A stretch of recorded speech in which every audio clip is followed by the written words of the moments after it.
on some remaining 1987 S10 Blazers, as well as a $500 rebate. Of course, you got to... Separate! Watching Erk Russell coach football is like watching Picasso paint.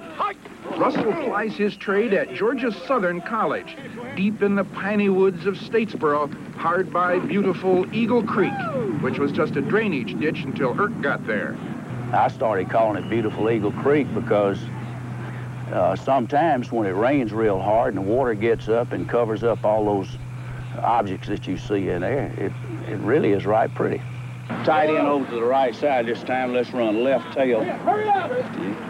58.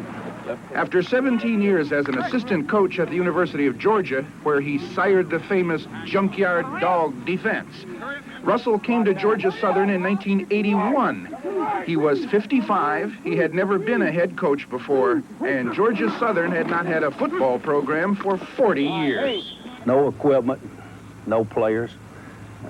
Georgia Southern didn't even have a football at that time. For 3 years, football was an unclassified sport at Georgia Southern. In 1984, the Eagles joined Division I AA. In 1985, they beat Furman for the national championship. One more time for the greatest team in America! Last year, the Eagles did it one more time. Beat Arkansas State for their second straight national championship. If you do as well as you can do, then I think good things most of the time are going to happen for you. Being firm, being fair, and having fun would kind of sum up the way I'd like the things to be. You want to please him. It makes you feel like you need to please him. Awesome. That's about it. He's just an awesome person.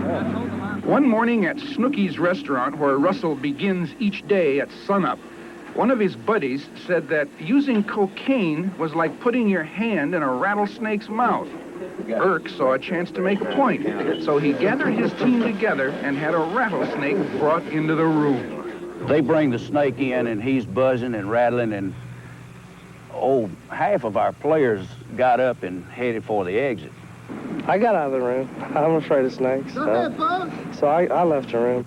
I asked them to promise me if they ever went into a room where that white stuff was, that they'd get out of it just like they got out of the room when we brought the snake in.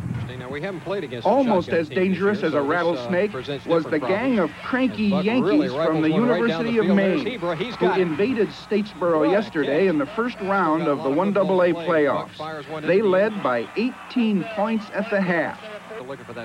But the Eagles, inspired by freshman quarterback Raymond Gross, tied the score in the fourth quarter. And they won the game on a field goal by Tim Foley in overtime. This game's over. Georgia Southern wins 31-28. And the Wow. University of Maine. Erk Russell still has to win 3 more games for that 3rd straight national championship. But for the rest of this week, at least, that breakfast coffee down at Snooky's will taste like champagne. So there you have it. Boston Celtics.